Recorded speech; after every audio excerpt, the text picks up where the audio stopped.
Hello everyone, I am Aditi Pal. I am a student of AIMS Nagpur. I am currently in third year. My NEET rank was 4067 and I am from Gaya, Bihar. Today we'll be continuing on the topic of body fluids and circulation. In the last class we completed till very short answer type questions, and today we'll be starting with the short answer type questions. So the first question is, the walls of ventricles are much thicker than atria. Explain. तो इस question में हमें पूछ रहा है कि the walls of ventricles की जो वेंट्रिकल्स की वॉल होती है वो एट्रिया के कंपैरिजन में ज्यादा थिक होती है। तो हम यहाँ फिगर में भी देख सकते हैं कि द वॉल्स ऑफ एट्रिया, जो एट्रिया है हमारा, उसकी जो वॉल्स है वो बहुत थिन है, जबकि जो वेंट्रिकल्स है उसकी वॉल बहुत थिक है। तो ऐसा क्यों होता है? सो जो fishes, reptiles, birds and mammals होते हैं उसमें थिकर वॉल्स ऑफ वेंट्रिकल्स होता है। तो ऐसा क्यों है? Because the ventricles are involve in pumping the blood to the body with a certain pressure. यानी कि जो वेंट्रिकल्स हैं वो पूरे बॉडी में ब्लड पंप करते हैं, जबकि जो एट्रिया है वो सिर्फ एट्रिया से वेंट्रिकल्स तक ब्लड पंप करती हैं। जबकि जो हमारे वेंट्रिकल्स है वो वेंट्रिकल्स से जैसे कि वी नो दैट जो हमारा लेफ्ट वेंट्रिकल है वो आयोटा के थ्रू ब्लड पंप करता है through to all parts of the body. तो जाहिर सी बात है, if some chamber is pumping blood to the entire body, it should put a lot of pressure, और a lot of pressure put करने के लिए वॉल्स को भी थिक होना चाहिए। Then only they will have the strength to put so much pressure to pump the blood into the entire body. So the wall of the left ventricle is about 3 times thicker than from the right ventricle, क्योंकि जो right ventricle है उसे only through pulmonary artery deoxygenated blood को lungs तक भेजना है। ये है हमारा right ventricle.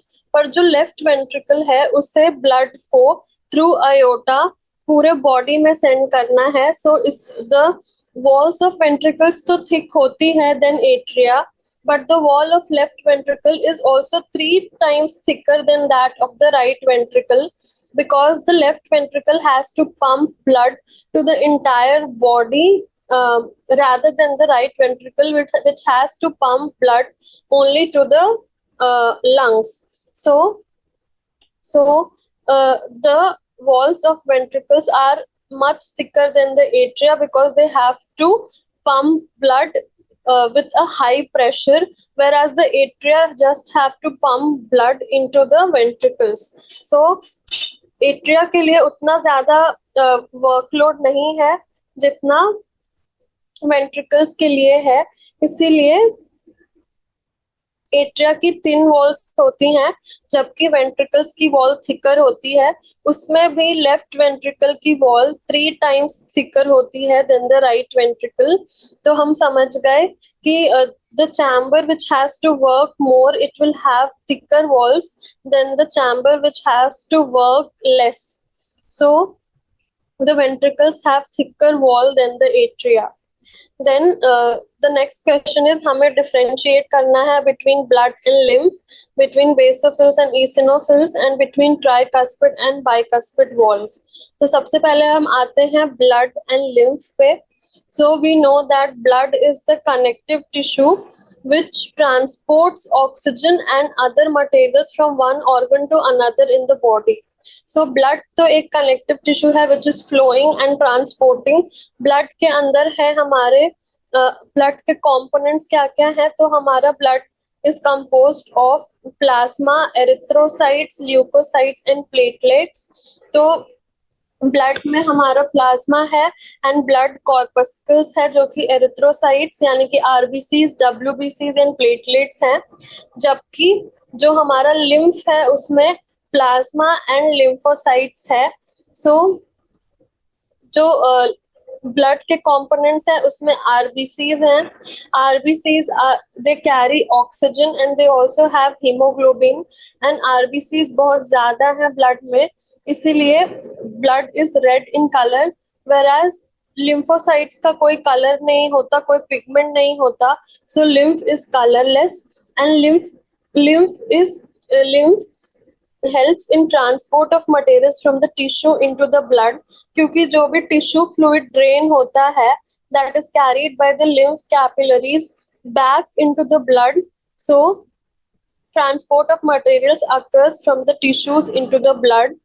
And also blood का flow जो है वो heart से start होता है and then it goes to all the tissues and then it returns back to the heart. Whereas the lymph, it starts from the interstitial space and flows to the blood through the subclavian vein. So blood is the connective tissue which consists of plasma and blood corpuscles, whereas lymph consists of plasma and lymphocytes. तो अगर blood कॉर्पस्कल्स नहीं है, erythrocytes नहीं है, तो कोई pigment नहीं होगा लिम्फ में and it will also be colourless. Whereas blood is red due to the pigment haemoglobin. Then the blood flow का डायरेक्शन जो है it starts from heart to all the organs and then it returns back to the heart which is the deoxygenated blood. Whereas lymph it starts from the interstitial fluid and it then goes back into the circulation through the subclavian vein. क्योंकि जो हमारे lymphatic ducts हैं वो finally जाके subclavian vein में open होते हैं and they drain the lymph back into the circulatory system. क्योंकि ये सबक्लेवियन वेन हमारे सर्कुलेटरी सिस्टम से lymphatic सिस्टम को कनेक्ट करती है. Then we come to the next, that is basophils and eosinophils. तो अब हमें basophils और eosinophils में differentiate करना है. So they both are type of leukocytes या WBCs. और एक डिफरेंस तो हमें पता है कि basophils are associated with inflammatory reactions, whereas eosinophils are associated with allergic reactions. ये तो हमने पहले ही इतने बार पढ़ा है. तो ये तो हमें पता ही है कि जो बेसोफिल्स है वो इन्फ्लामेटरी रिएक्शंस में इन्वॉल्व होते हैं एंड ईसिनोफिल्स एलर्जिक रिएक्शंस में इन्वॉल्व होते हैं. अब जो बेसोफिल्स एंड ईसिनोफिल्स हैं ये दोनों के न्यूक्लियस बाइलोब्ड होते हैं, पर जो ईसिनोफिल्स है उसमें ज्यादा कोर्स ग्रैन्यूल्स होते हैं and the granules take acidic stain. तो ये पिंकिश जैसे दिखते हैं इसके ग्रैन्यूल्स, जबकि जो बेसोफिल्स है उसके ग्रैन्यूल्स ब्लूइश जैसे दिखते हैं. तो basophils have the nucleus is bilobed in both eosinophils and basophils, but the granules of basophils take a basic stain, so they appear bluish in color, while the granules of eosinophils are more coarse and they take up acidic stains and they are pinkish in color. और abundancy याद करने के लिए हम एक चीज याद रख सकते हैं, because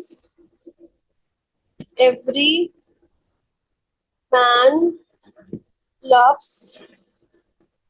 nature. तो ये हमारे न्यूट्रोफिल्स हो गए, ये हमारे लिम्फोसाइट्स हो गए, ये हमारे मोनोसाइट्स हो गए, ये हमारे ईसिनोफिल्स हो गए और ये हमारे बेसोफिल्स हो गए. सो न्यूट्रोफिल्स सबसे ज्यादा होते हैं अमाउंट में एंड बेसोफिल्स सबसे कम होते हैं. तो आप देख सकते हैं they are the least abundant type of leukocytes are the basophils and eosinophils just इसके बाद आता है. So they are 2 to 3% amongst the type of leukocytes. So because every man loves nature से हम याद रख सकते हैं कि basophils are the least abundant while eosinophils are present 2 to 3% abundant होते हैं among the type of leukocytes. ठीक है, तो ये हमने basophils और eosinophils में भी differentiate कर लिया कि they are the least abundant. फिर eosinophils 2 to 3%. Nucleus is bilobed in both. Eosinophils have more coarse granules which are reddish in color, and eosinophils are involved in allergic reactions, while basophils are involved in inflammatory reactions. अब हम आते हैं तो third question, that is tricuspid and bicuspid valve. So tricuspid valve and bicuspid valve, पहले हम इनकी location देखेंगे. So tricuspid valve is present in the right between the right atrium and the right ventricle, whereas bicuspid or mitral valve is present in between the left atrium and left ventricle. जो bicuspid है उसके नाम से ही पता चल रहा है कि it is made up of 2 cusps, whereas the tricuspid valve is made up of 3 cusps. Then the function of tricuspid valve will be preventing backward flow of blood from right ventricle to the right atrium, क्योंकि ये right side में present है. And the bicuspid valve का function होगा prevention of backward flow of blood from left ventricle to the left atrium. जिस chamber में present है उस चैम्बर जिस साइड प्रेजेंट है उस साइड के बैक फ्लो को दोनों प्रिवेंट करेंगे. So tricuspid valve right side present है तो राइट वेंट्रिकल से बैक फ्लो प्रिवेंट करेगा into the right atrium, whereas bicuspid valve will prevent the backflow of blood from left ventricle into the left atrium. Now we come to question number 3, जिसमें हमें ये in terms को briefly describe करना है. So the first is anemia. So हमें पता है कि anemia is the decrease in, या तो there will be a decrease in the number of RBCs, या तो there will be a less quantity of hemoglobin than the normal value in blood. And इन दोनों की वजह से the oxygen carrying capacity, इन दोनों के वजह से ऑक्सीजन कैरिंग कैपेसिटी डिक्रीज हो जाएगी. एंड ऑक्सीजन कैरिंग कैपेसिटी के डिक्रीज होने के वजह से टिश्यूज तक ऑक्सीजन नहीं पहुंचेगा, जिसके वजह से फटीग जैसे सिम्टम्स होंगे. तो पेशेंट को पैलर दिखेगा पेशेंट के बॉडी में. सो anemia is the decrease in the number of RBCs than the normal or due to decrease in hemoglobin than the normal. दोनों के वजह से the oxygen carrying capacity of blood will decrease and tissues तक enough oxygen नहीं पहुंचेगा, जिसके वजह से हमें anemia के symptoms दिखेंगे. and so this is a disorder anemia, जिसमें decrease होता है या तो in the number of RBCs या तो in the hemoglobin, due to which the oxygen carrying capacity of blood reduces and thus the patient presents with symptoms. Then हम आते हैं second term, that is angina pectoris. So angina pectoris क्या है? हमने एक और क्वेश्चन में देखा था कि it is an acute pain that occurs due to decrease in oxygen supply of the heart muscle. So heart muscle में अचानक से थोड़ा ऑक्सीजन सप्लाई की कमी होने के वजह से there is an acute pain, क्योंकि ऑक्सीजन की सप्लाई नहीं हो रही है and the muscle is trying to contract, so there will be acute pain. So angina pectoris होता कब है? When there is insufficient supply of heart muscles and it results in chest pain, fear, anxiety, pale skin, profuse sweating and vomiting. And ये for acute pain है, यानी कि ये तुरंत start होता है एंड कुछ देर बाद कम भी हो जाता है. And it starts in the center of the chest and spreads down to the left arm, which lasts only for a few seconds. और ये होता क्यों है? Due to a blockage in the coronary artery. So if there will be a blockage in the coronary artery, so we know that coronary artery supplies blood to the heart muscle. So heart muscle तक blood नहीं पहुंच पाएगा and the muscle has to contract. So blood नहीं पहुंच पाएगा तो oxygen नहीं पहुंच पाएगा. So insufficient supply की वजह से there will be acute pain because of ischemia of the muscle, and ischemia की वजह से जो chest pain है वो होगा and उसके वजह से anxiety होगा, fear होगा and profuse sweating and vomiting भी हो सकता है. and it starts in the center of the chest and then it radiates to the left arm and it lasts only a few seconds. इसे इसलिए हम इसे acute chest pain बोलते हैं या angina pectoris बोलते हैं. Then ये हो गया हमारा angina pectoris. The next term is atherosclerosis. तो एथेरोस्क्लेरोसिस क्या है? हमने ये पहले भी देखा था कि it is the deposition of calcium, fat, cholesterol in the inner lining of arteries. So जो आर्टरीज होती हैं उनकी इनर लाइनिंग में एक कोलेस्टेरॉल, फैट, ये इन सब के जमा होने की वजह से एक एथेरोस्क्लेरोटिक प्लैक बन जाता है.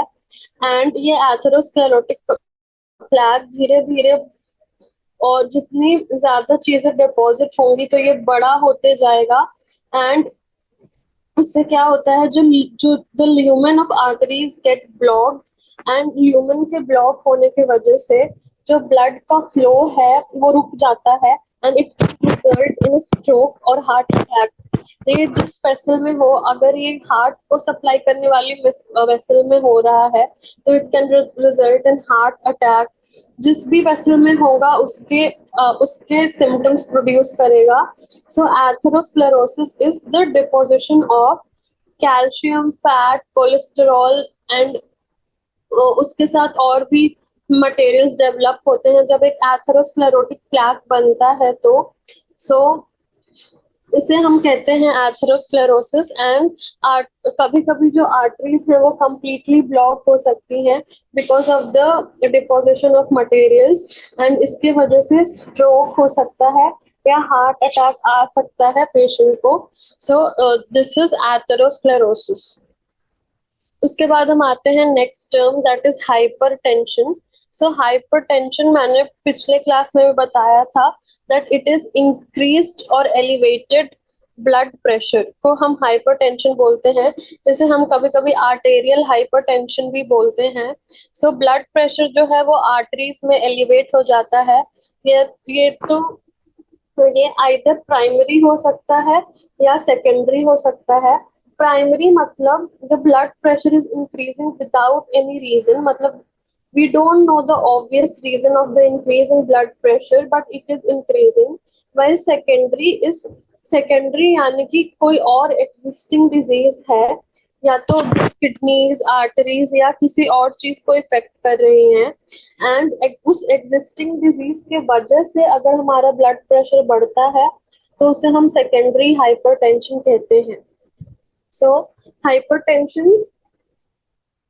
is the increase in blood pressure which may be due to which may be without any cause or which may be due to secondary to any other disease coexisting in the body.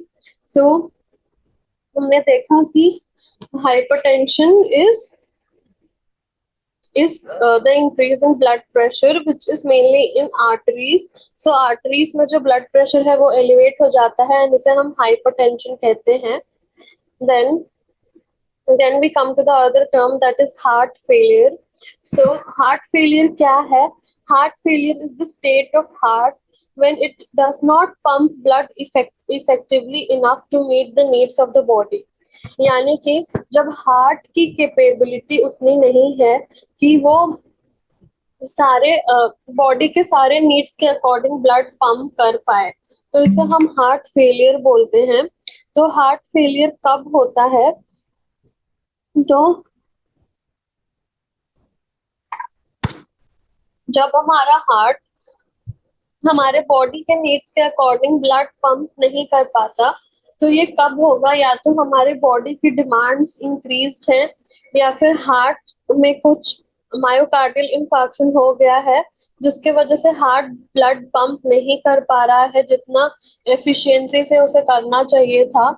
सो किसी भी case में जब heart is not able to pump blood effectively enough to meet the needs of the body तो हम उसे heart failure कहते हैं. यानी कि heart is Fehling in its job, यानी कि वो अपना जॉब कर तो रहा है पर इफेक्टिवली नहीं कर पा रहा and it is not able to meet the demands of the body. Then हम आते हैं एफ पे, जो है एरिथ्रोब्लास्टोसिस फीटालिस।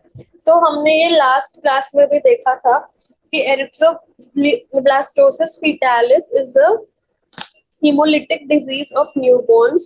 तो इसमें क्या होता है कि when an RH negative mother gives birth to RH positive baby, so during pregnancy या during delivery हम सही से कहें तो during delivery there will be mixing of blood between the mother and the fetus, जिसके वजह से mother will be exposed to RH antigens and उस एक्सपोजर के वजह से मदर के अंदर RH एंटीबॉडीज बनना शुरू हो जाएंगे, एंटी RH एंटीबॉडीज बनना शुरू हो जाएंगे and these anti RH antibodies can affect the subsequent pregnancies.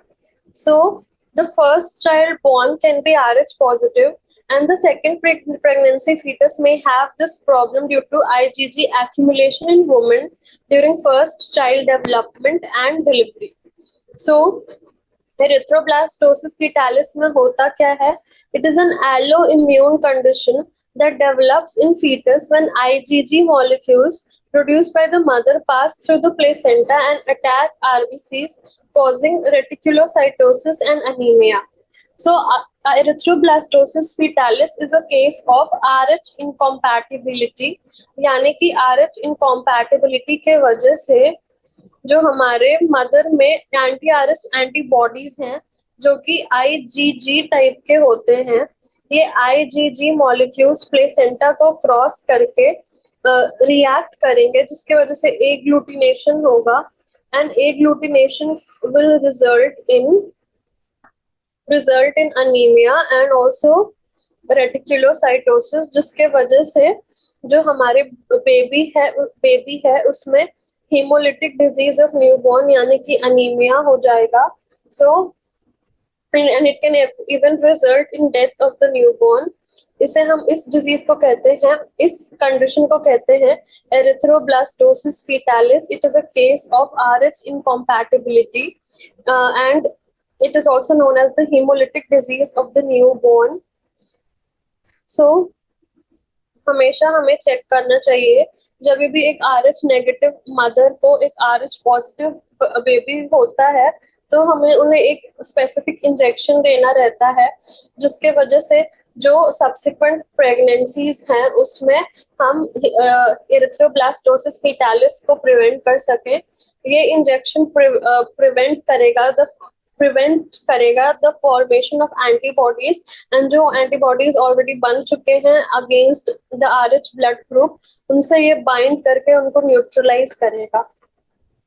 सो अब हम आते हैं नेक्स्ट क्वेश्चन में। Explain the advantage of the complete partition of ventricle among birds and mammals and hence leading to double circulation. तो ये question हमसे पूछ रहा है कि बर्ड्स एंड मैमल्स में there is a complete partition of ventricles, so उससे क्या एडवांटेज है एंड डबल सर्कुलेशन का क्या एडवांटेज है। सो जो बर्ड्स एंड मैमल्स होते हैं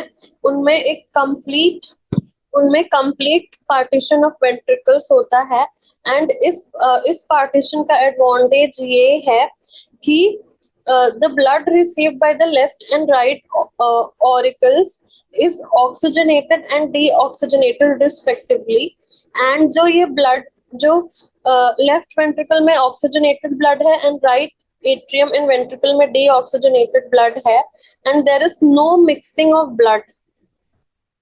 so mixing of blood नहीं हो रही है तो टू सेपरेट सर्कुलेटरी पाथवेज जो है वो ऑपरेट कर रही है at the same time.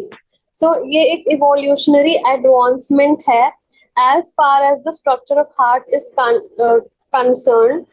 And जो ये एनिमल्स हैं, जो हमारे बर्ड्स एंड मैमल्स हैं, they live in the terrestrial habitat, तो उनको ज्यादा ऑक्सीजन की रिक्वायरमेंट है, तो ये नेसेसरी है कि ऑक्सीजनेटेड एंड डीऑक्सीजनेटेड ब्लड की मिक्सिंग ना हो। So they have two separate circulatory pathways and इसे एक पाथवे को हम सिस्टमिक सर्कुलेशन कहते हैं एंड एक पाथवे को पल्मोनरी सर्कुलेशन कहते हैं, एंड इन दोनों को मिला के हम डबल सर्कुलेशन कहते हैं। एंड डबल सर्कुलेशन एग्जिस्ट करती है in blood in birds and mammals because they need more oxygen to survive in the terrestrial habitat, and अगर more oxygen चाहिए तो इनके इनके डीऑक्सीजनेटेड एंड ऑक्सीजनेटेड ब्लड को मिक्स नहीं होना है, एंड इसके लिए इनके पास डबल सर्कुलेशन है जिसमें एक सिस्टमिक सर्कुलेशन है एंड एक पल्मोनरी सर्कुलेशन है, and these two separate circulatory pathways को मिला के हम डबल सर्कुलेशन कहते हैं। So now we come to the next question. What is the significance of hepatic portal system in the circulatory system? तो हमारा जो हेपेटिक पोर्टल सिस्टम है उसका क्या सिग्निफिकेंस है इन द सर्कुलेटरी सिस्टम। सो हमने पिछली क्लास में देखा था कि hepatic portal system is a special vascular connection that exists in between the digestive tract and liver in all chordates। यानी कि जो भी chordates हैं उसमें एक special vascular connection होता है between digestive tract and liver, and it is known as the hepatic portal system, and this system carries deoxygenated blood from intestine to the liver before it is delivered to the systemic circulation। तो जो ये hepatic portal system होता है इसमें जो hepatic portal vein है it carries deoxygenated blood from intestine to the liver before it is delivered to the systemic circulation। तो इस deoxygenated blood का क्या होता है लिवर में? So the blood that comes from the alimentary canal या GIT, it contains glucose, amino acids and other nutrients, and तो जो लिवर है वो एब्जॉर्ब करता है excess of fats and glucose to be used at the time of starvation when the blood passes through liver. यानी कि जब भी जो भी हमारा डीऑक्सीजनेटेड ब्लड है फ्रॉम द इंटेस्टाइन उसमें हमारा ग्लूकोज होता है, अमाइनो एसिड्स होता है, अदर न्यूट्रिएंट्स होता है। सो ये सारे न्यूट्रिएंट्स, ग्लूकोज, अमाइनो एसिड्स, ये सारा हमारा लिवर एब्जॉर्ब कर लेता है ताकि ये बाद में यूज हो सके। सो कुछ भी डीऑक्सीजनेटेड ब्लड में वेस्ट नहीं जाना चाहिए। उसके बाद नाइट्रोजनस वेस्ट्स हैं like ammonia, they are converted into urea which is later removed by the kidney। So जो हमारे harmful nitrogenous waste urea cycle जो है वो लिवर के अंदर होती है। सो जो अमोनिया है उसका कन्वर्जन हो जाता है यूरिया में and which is later removed by the kidney, and also the liver produces proteins which are transported through blood circulation. यानी कि जब ये हेपेटिक पोर्टल सिस्टम के थ्रू ब्लड सर्कुलेशन में जाता है तो जो प्रोटीन्स लिवर बनाता है, for example fibrinogen for blood clotting, ये भी हमारे ब्लड के अंदर चले जाते हैं थ्रू हेपेटिक पोर्टल सिस्टम।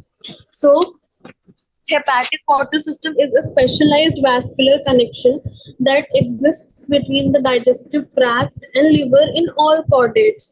तो इसमें जो है हमारा deoxygenated blood है, it goes from intestine to the liver, and in the liver all the nutrients are absorbed, the nitrogenous wastes like ammonia are converted into urea, and also जो हमारे proteins like fibrinogen proteins होते हैं, they are carried into the blood circulation through this hepatic portal system। फिर हम आते हैं question number 6 पे, explain the functional significance of lymphatic system. So हमें लिम्फेटिक सिस्टम का फंक्शनल सिग्निफिकेंस बताना है। सो लिम्फेटिक सिस्टम जो है हमारा, it comprises of lymphatic capillaries, lymphatic vessels, lymphatic ducts and lymphatic nodes।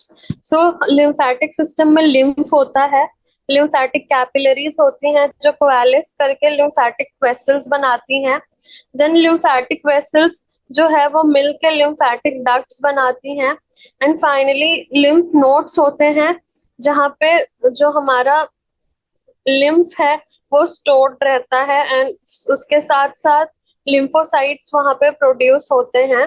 So what is the functional significance of lymphatic system? So जो lymphatic system है ये it removes CO2 and other metabolic waste from the tissue where blood vessels cannot reach.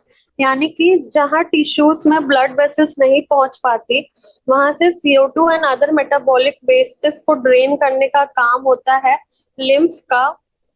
Lymphatic blood capillaries of intestine are called lacteals, which help in absorption of fats. And lymph filters through lymph nodes where phagocytic WBCs and macrophages are present in good number, which eats harmful microorganisms and removes foreign particles from the body fluid. So, जो lymph है हमारा वो help lymph is basically interstitial fluid. So जो हमारा CO2 and other metabolic wastes है जो tissues से बाहर निकलता है in the form of tissue fluid वो वहां पे ब्लड वेसल्स नहीं पहुंच सकती, इसलिए lymphatic system helps in draining out the CO2 and other metabolic wastes from such places. Then जो इंटेस्टाइन में lymphatic blood capillaries होती हैं उन्हें हम lacteals बोलते हैं and they help in the absorption of fat. And जो lymph nodes हैं हमारे उसमें WBCs होते हैं, macrophages होते हैं, lymphocytes होते हैं जहाँ पे immune reactions होते हैं and harmful macrophages and foreign particles को remove किया जाता है from the body fluid. So it also helps in the removal of harmful microorganisms and foreign particles from the body fluid क्योंकि यहाँ पे WBCs and macrophages present होते हैं. So lymph nodes में जो है ये filtration and immune reaction होता है. So in this way there is a lot of functional significance of the lymphatic system. उसके बाद हम आते हैं write the features that distinguish between the two, plasma and serum, open and closed circulatory system, SA node and AB node. So हम सबसे पहले आते हैं plasma and serum पे. So we know that plasma is a clear and yellowish, हमने कल पढ़ा था viscous and straw colored. तो viscous and straw colored part of the blood होता है plasma. It is clear and yellowish fluid part of the blood, whereas serum is the liquid part of the blood after coagulation and is unable to clot.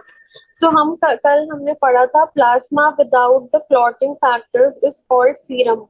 यानी कि जब भी कुछ coagulation होता है तो एक liquid जैसा ooze out होता है उसे हम सीरम बोलते हैं. It is plasma without the clotting factors.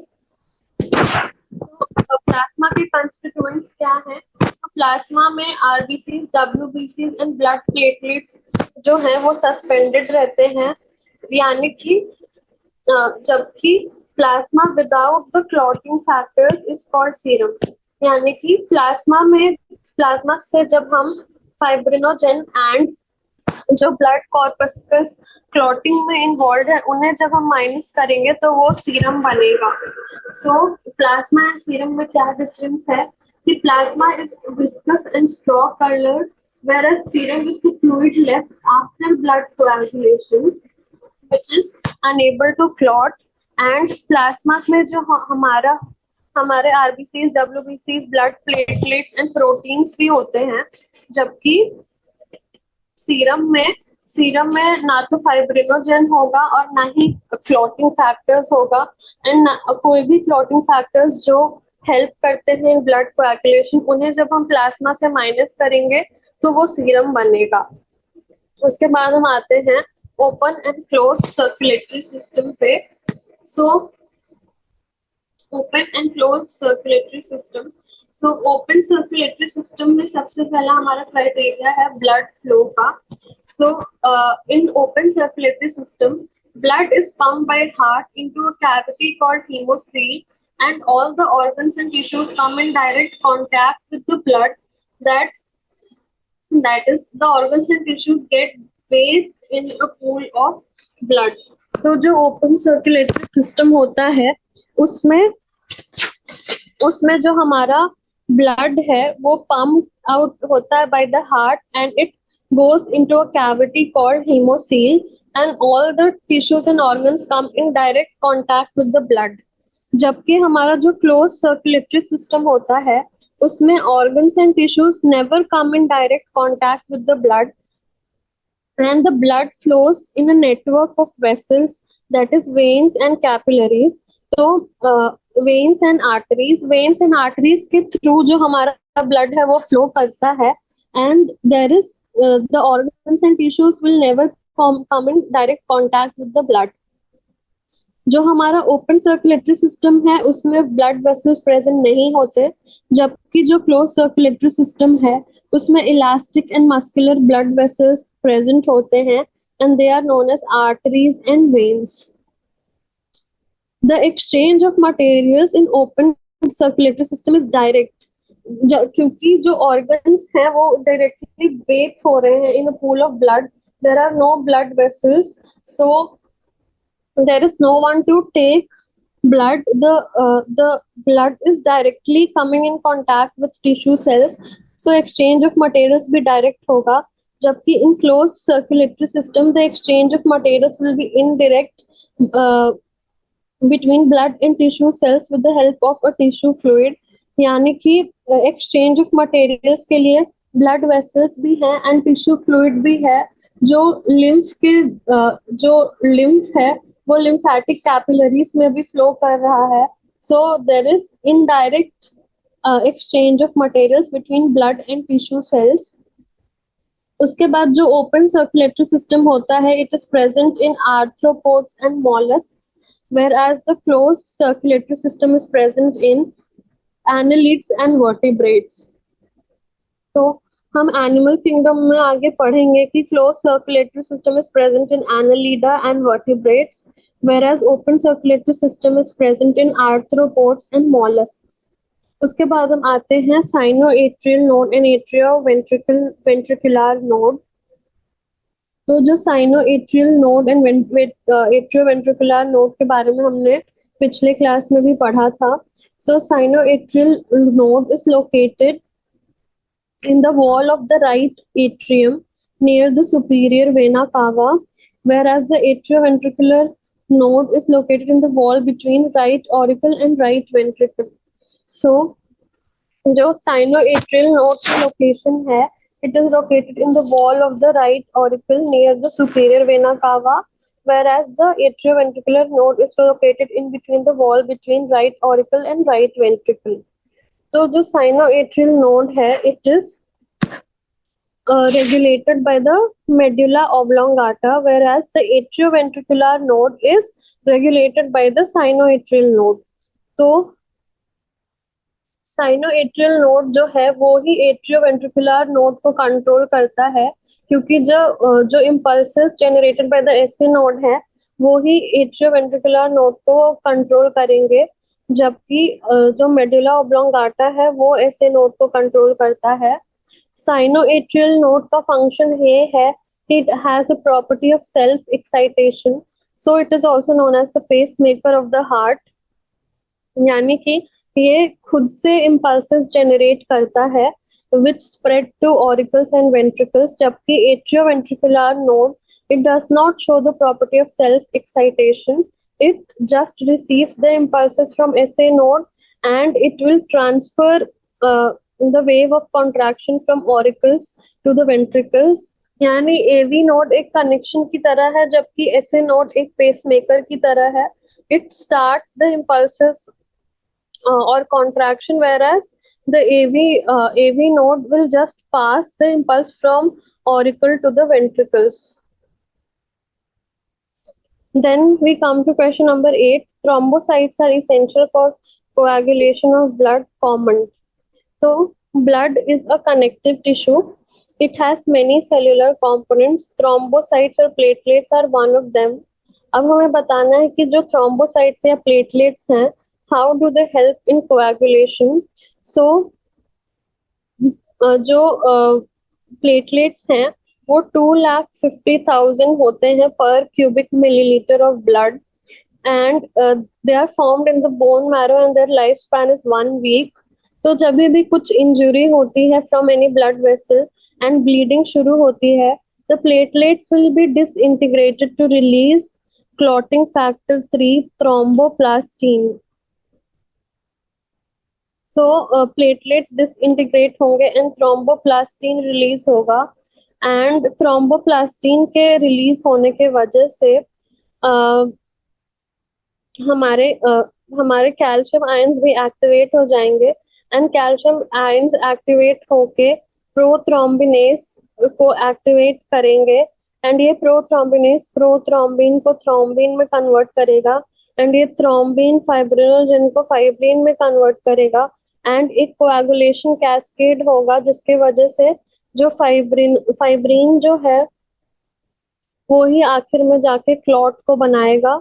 सो जब भी टिश्यू इंजरी होता है तो थ्रोम्बोप्लास्टिन रिलीज होता है, टिश्यू थ्रोम्बोप्लास्टिन, एंड ऑल्सो जो ब्लड प्लेटलेट्स होते हैं वो हमारे डिसइंटीग्रेट करके प्लेटलेट फैक्टर 3 या जो कि प्लेटलेट थ्रोम्बोप्लास्टिन है वो रिलीज करते हैं, एंड ये थ्रोम्बोप्लास्टिन एंड कैल्शियम आयंस मिल के प्रोथ्रोम्बिनेस को एक्टिवेट करते हैं, एंड ये प्रोथ्रोम्बिनेस प्रोथ्रोम्बिन को थ्रोम्बिन में कन्वर्ट करता है, एंड ये थ्रोम्बिन फाइब्रिनोजन को फाइब्रिन में कन्वर्ट करता है, एंड फाइब्रिन से फाइनली क्लॉट बनता है। So tissue thromboplastin and platelet thromboplastin जो है ये प्रोथ्रोम्बिनेस को एक्टिवेट करते हैं जो प्रोथ्रोम्बिन को थ्रोम्बिन में कन्वर्ट कर देता है, एंड थ्रोम्बिन फाइब्रिनोजन को फाइब्रिन में कन्वर्ट कर देता है। देन तो इससे हमें पता चलता है कि thrombocytes are essential for coagulation of blood, and platelets ही help करते हैं for the coagulation of blood. Now we come to question number 9. Name the major site where RBCs are formed. तो जो हमारे RBCs हैं वो बोन मैरो में form होते हैं इन अडल्ट्स में। तो major site where RBCs are formed will be bone marrow. Which part of heart is responsible for initiating and maintaining is its rhythmic activity? तो हमने अभी ही देखा कि जो SA node है वो pacemaker of the heart है, and it initiates and maintains its rhythmic activity. In a healthy heart, it will continuously generate action potential, settling the rhythm of the heart. So it is also known as the heart's natural pacemaker. So SA node is responsible for initiating and maintaining the rhythmic activity of heart. Then what is specific in the heart of crocodiles among reptilians? So among reptilians में सिर्फ एक crocodile ही है जिसके पास 4 chambered heart है, जो बाकी reptiles हैं उनका हार्ट इनकम्प्लीट 4 चैम्बर्ड है क्योंकि वेंट्रिकल्स का पूरा डिवीजन नहीं हुआ है, जबकि in crocodiles they have a complete 4 chambered heart with 2 atria and 2 ventricles. यानी कि क्रोकोडाइल्स जो है सिर्फ ऐसे रेप्टाइल्स है जिनके पास बर्ड्स एंड मैमल्स की तरह 4 चैम्बर्ड हार्ट होता है, जबकि in other reptiles they have an incomplete 4 chambered heart, यानी उनके वेंट्रिकल्स अभी पूरे तरह डिवाइड नहीं हुए हैं, जबकि जो हमारे क्रोकोडाइल्स हैं उनके पास कंप्लीटली डिवाइडेड वेंट्रिकल्स हैं। So it is specific in the heart of crocodiles कि they have a 4 chambered heart. तो अब हम आते हैं हमारे LAQs पे। तो सबसे पहला क्वेश्चन है explain RH incompatibility in humans. ये हमने अभी तक 3 बार पढ़ लिया है, तो ये हमारे लिए अब आसान हो जाना चाहिए। तो RH इनकम्पैटिबिलिटी ह्यूमंस में कब कब हो सकती है? सो जो RH एंटीजन है वो जब सरफेस ऑफ RBCs पे होता है तो हम उन इंडिविजुअल्स को RH पॉजिटिव बोलते हैं, एंड जिन इंडिविजुअल्स में ये एंटीजन नहीं होता है उन्हें हम RH नेगेटिव बोलते हैं। सो जो RH positive and negative individuals हैं ये देखने में तो नॉर्मल है, but the problem arises during blood transfusion and pregnancy. तो प्रॉब्लम तो तभी अराइज होगी when there will be blood transfusion और प्रेगनेंसी में there is mixing of blood. तो सबसे पहला इनकॉम्पैटिबिलिटी ड्यूरिंग ब्लड ट्रांसफ्यूजन कब होगी? व्हेन जब फर्स्ट ब्लड ट्रांसफ्यूजन होगा R H positive blood to the person with R H negative blood, तो कोई हार्म नहीं होगा, because the R H negative person develops anti R H factors or antibodies in his or her blood. तो जब पहला transfusion होगा of a R H positive person to a R H negative person, तो वो उसे एक antigen के तरह मान के it will generate antibodies against the R H positive blood. लेकिन जब सेकेंड ब्लड ट्रांसफ्यूजन होगा तब इस पर्सन में already developed are H antibodies या आर एच फैक्टर्स होंगे, एंड इस सेकेंड ब्लड ट्रांसफ्यूजन में the already formed anti-Rh factors will attack and destroy the red blood corpuscles of the donor। तो ये एग्लूटिनेशन के वजह से ब्लड ट्रांसफ्यूजन जो है अनसक्सेसफुल हो जाएगा। यानी कि फर्स्ट बार जब ब्लड ट्रांसफ्यूजन हुआ तो कोई परेशानी नहीं आई, क्योंकि पहले से कोई एंटी आरएच एंटीबॉडीज नहीं थे। पर एक बार exposure of Rh positive blood to Rh negative person will result in the formation of antibodies, and these pre-formed antibodies before the second blood transfusion of a Rh positive to a Rh negative person will result in the agglutination, and they'll attack and destroy the red blood corpuscles of the donor। और इससे हमारा failure of transfusion होगा, agglutination reactions हो जाएंगे, and तो यानी कि are H इनकॉम्पैटिबिलिटी हम देख सकते हैं इस केस में। Then comes R H incompatibility during pregnancy. So अगर एक फादर आर एच पॉजिटिव है and mother is R H negative, then there is a possibility of a fetus in being Rh positive. So Rh antigens of the fetus do not get exposed to Rh negative blood of the mother in the first pregnancy, as the two bloods are well separated by the placenta। पर जब baby की delivery होगी then there is a chance of mixing of the blood, and इसके वजह से mother के अंदर anti R H antibodies produce हो जाएंगे because of mixing of the blood. And in subsequent pregnancies में अगर आर एच पॉजिटिव बच्चा फिर से मदर को कंसीव हुआ, then these anti R H antibodies will travel through the placenta and they can cause hemolytic disease of the newborn or erythroblastosis fetalis। सो newborn को anaemia हो जाएगा, जॉन्डिस हो जाएगा, and it can even lead to death of the child. So इस condition को हम avoid कर सकते हैं by administering anti R H antibodies to the mother immediately after delivery of the first child। so हम मैंने आपको बताया था कि हम इसे प्रिवेंट कर सकते हैं by administering anti R H antibodies जो कि हमारी आर एच जो मदर में हमारे एंटी आर एच एंटीबॉडीज हैं, ये यहाँ पे दो एंटी आर एच एंटीबॉडीज, ताकि वो हमारे एंटी आर एच एंटीबॉडीज से बाइंड करके उसे न्यूट्रलाइज कर सके एंड सब्सिक्वेंट प्रेगनेंसीज में कोई भी प्रॉब्लम ना हो। सो ये है हमारे आर एच इनकॉम्पैटिबिलिटी के दो केसेस। या तो ये जब हम ब्लड डोनेट करते हैं तो ये प्रॉब्लम क्रिएट कर सकता है, या तो प्रेगनेंसी के समय जब mixing of mother and foetus का ब्लड होता है and subsequent pregnancies में this can create a problem। So these are the cases of Rh incompatibility during blood transfusion as well as during pregnancy। तो हम आते हैं अब नेक्स्ट क्वेश्चन पे। Describe the events in cardiac cycle and explain double circulation. So पहले हम describe करेंगे the events in cardiac cycle. So cardiac cycle जो है it comprise of all the physiological events associated with a single heart beat. यानी कि जब एक बार जो हमारा हार्ट बीट होता है उसमें जो भी इलेक्ट्रिकल इवेंट्स होते हैं, मैकेनिकल इवेंट्स होते हैं एंड हार्ट साउंड्स होते हैं, वो सबको कंप्राइज करता है एक cardiac cycle. electrical events, mechanical events, and heart sounds. So, जो atria and ventricles हैं, they contract alternately in each cardiac cycle. The pressure in the chambers change greatly over the course of the cardiac cycle, and the cardiac cycle is split into two phases, which is systole and diastole. तो एक cardiac cycle में systole होता है and diastole होता है. Systole is the contraction phase and diastole is the relaxation phase. तो और फिर से ये डिवाइड होते हैं इन एट्रियल एंड वेंट्रिकुलर कंपोनेंट. तो सबसे पहले हम आते हैं एट्रियल सिस्टोल पे.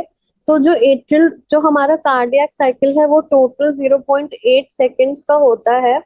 तो 0.8 सेकेंड्स में जो एट्रियल सिस्टोल है it lasts only for 0.1 second.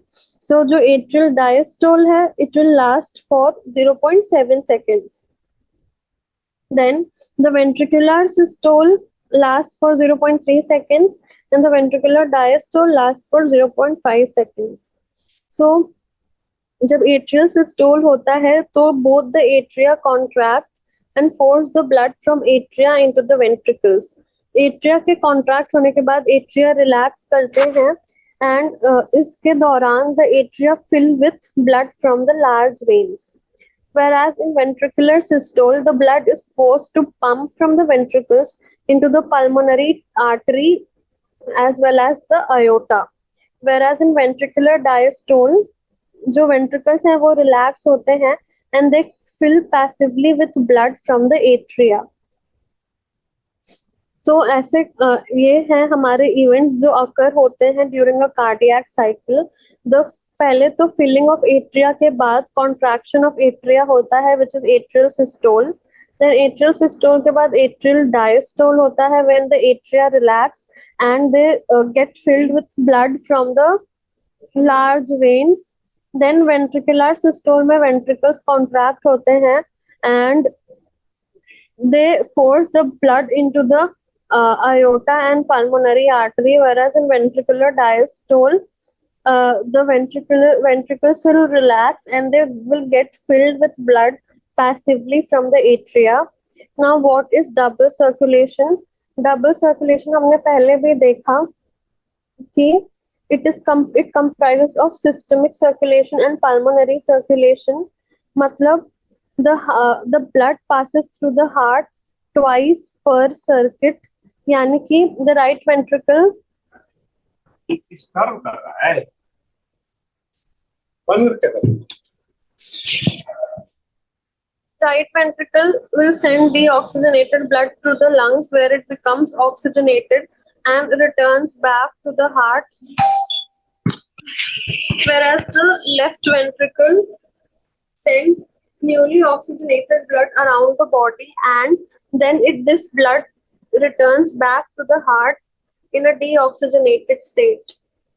So जो सेम ब्लड है वो हार्ट के थ्रू 2 times पास हो रहा है. एक बार in the deoxygenated form and then in the oxygenated form. So this is called double circulation, and also the oxygenated and deoxygenated blood are not getting mixed up. So this is called double circulation. So इसमें हमने देखा जो blood है वो heart के through twice पास होता है पर cycle. First in the right ventricle sends deoxygenated to the blood to the lungs where it becomes oxygenated and returns back to the heart, whereas the left ventricle sends oxygenated blood to the body and ये body से deoxygenate होके फिर से वापस heart में आता है. Then we come to question number 3. Explain different types of blood groups and donor compatibility by making a table. तो हमें different types of blood groups explain करने हैं with donor compatibility. तो जो blood groups हैं हमारे वो हम ABO blood grouping पढ़ेंगे. तो ABO blood grouping is based, मैंने पिछले क्लास में बताया था, based on the presence of antigens on RBC. So अगर A एंटीजन प्रेजेंट है तो ब्लड ग्रुप A होगा, B एंटीजन प्रेजेंट है तो ब्लड ग्रुप B होगा, A एंड B दोनों प्रेजेंट है तो AB होगा. अगर कोई एंटीजन प्रेजेंट नहीं है तो O ब्लड ग्रुप होगा. एंड जो ब्लड ग्रुप है उसके अगेंस्ट एंटीबॉडी प्लाज्मा में एब्सेंट होगा। तो ए में एंटी बी प्रेजेंट होगा, बी में एंटी ए प्रेजेंट होगा, ए बी में कोई भी एंटीबॉडी नहीं होगा, एंड ओ में both anti A and anti be present होगा। तो जो हमारे ए ब्लड ग्रुप वाले लोग हैं वो बी को तो नहीं दे सकते, और बी वो हमारे बी को ब्लड नहीं दे सकते। तो डोनर ग्रुप में क्या क्या आएगा एंड रिसीवर ग्रुप में क्या क्या आएगा? तो जो हमारे तो हमें देखना है कि डोनर कॉम्पैटिबिलिटी कैसा है। सो हम देख सकते हैं कि जो ओ ब्लड ग्रुप है, it can be donated to persons with any other blood group, and hence O blood group individuals are called universal donors. यानी कि जो ओ ब्लड ग्रुप वाले हैं वो इन सबको डोनेट कर सकते हैं, because they do not have any antigens on RBC. And also जो ए ब्लड ग्रुप होगा उसमें हमारा एंटी बी प्रेजेंट होगा एज एंटीबॉडी, सो ये भी ए को ब्लड डोनेट कर सकता है। सो जो ओ ब्लड ग्रुप है वो तो सबको डोनेट कर सकते हैं, they are the universal donors. जबकि जो ए बी ब्लड ग्रुप है वो सबसे एक्सेप्ट कर सकते हैं, because they do not have any antibodies in the plasma. So A B blood group is the universal recipient and O blood group is the universal donor. So based on तो हम recipient और donor की compatibility को कैसे decide करते हैं? So जो donor है, सो हम रेसिपिएंट के एंटीबॉडीज को देखते हैं और डोनर के एंटीजेंस ऑन आरबीसी देखते हैं। तो मान लीजिए हम ओ ब्लड ग्रुप लेते हैं। सो ओ ब्लड ग्रुप में जो एंटीजेंस ऑन आरबीसी है वो कोई भी नहीं है। सो रेसिपिएंट में कोई भी एंटीबॉडीज हो उससे कोई फर्क नहीं पड़ता, because the antibodies will react with antigens on RBC. और अगर वो ही प्रेजेंट नहीं है तो कोई भी एंटीबॉडीज हो तो कोई फर्क नहीं पड़ेगा। सो अगर डोनर ओ है तो ये किसी को भी ब्लड दे सकता है, ए बी एंड ओ सबको ब्लड दे सकता है, इसलिए हम इसे यूनिवर्सल डोनर कहते हैं। So based on the antibodies and antigens हम इजिली डिसाइड कर सकते हैं for donor and recipient and their donor compatibility. Then हम आते हैं write a short note on hypertension and coronary artery disease. हमने ये पहले भी देखा है कि hypertension is a term for increased blood pressure, and blood pressure को हम मेजर करते हैं सिस्टोलिक एंड डायस्टोलिक के फॉर्म में। 120/80 is the normal blood pressure, where उसमें 120 जो है वो सिस्टोलिक कॉम्पोनेंट है एंड 80 जो है डायस्टोलिक कॉम्पोनेंट या रेस्टिंग प्रेशर है। तो हाइपरटेंशन कब होता है कि जब हमारा blood pressure increases above 140 to 90 millimeters of mercury, which is मतलब रिपीटेड रीडिंग्स लेने पे भी ये 140 to 90 से ज्यादा आ रहा है तो हम इसे हाइपरटेंशन कहते हैं। और ये प्राइमरी हाइपरटेंशन हो सकता है या सेकेंडरी हाइपरटेंशन हो सकता है। The causative factors for hypertension are, तो हाइपरटेंशन के पॉजिटिव फैक्टर्स या तो अगर प्राइमरी हाइपरटेंशन है तो कॉज इज अननोन, एंड अगर सेकेंडरी हाइपरटेंशन है तो या तो वो एथेरोस्क्लेरोसिस की वजह से हो सकता है या टोबैको स्मोकिंग के वजह से हो सकता है या किडनी डिसऑर्डर्स के वजह से, यानी कोई भी सेकेंडरी बीमारी है हमें and that is leading to increased blood pressure, तो उसे हम सेकेंडरी हाइपरटेंशन कहते हैं। So hypertension is increased blood pressure which is more than 140 to 90 millimeters of mercury on multiple occasions, तो हम उसे कहते हैं hypertension. Then the second question is coronary artery. excuse me, coronary artery disease. So coronary artery disease को हम atherosclerosis भी कहते हैं. हमने पढ़ा कि जब deposition of fatty substances, cholesterol, triglycerides in the tunica interna and smooth muscles of medium sized and large sized arteries होता है, तो उसे हम atherosclerotic plaque और atheroma कहते हैं. And this atheroma, they will gradually grow and they will completely obliterate the lumen of the artery, resulting in reduced blood supply to the heart, and it can lead to a heart attack or stroke. So coronary artery disease is also known as atherosclerosis, in which there is deposition of fatty substances like cholesterol and triglycerides in the tunica interna and smooth muscle of medium and large sized arteries. इसके वजह से there is deformation of the arterial wall, and the atheromatous plaques or atherosclerotic plaques, they grow with time and they result in narrowing of the lumen and blood flow is reduced. तो जब blood flow reduce होगा, तो blood supply to the heart reduce होगी, and it will lead to complete blockage of coronary arteries and finally result in a heart attack or stroke. So coronary artery disease is known as atherosclerosis, which results in a heart attack or stroke gradually due to blocking of lumen of the arteries by the formation of atherosclerotic plaque. Now, question number 5 is, in the diagrammatic representation of the heart given below, mark and label SA node, AV bundles of His and Purkinje fiber. So, इसमें हमें label करना है. So, सबसे पहले the SA node, we know it is located in the right wall of the right auricle, where there is an opening of the superior vena cava. Then AV node is this one, which is located in the wall between right atrium and right ventricle. Then comes AV bundle or bundle of His, which has two branches, right branch of the bundle of His and left branch of the bundle of His.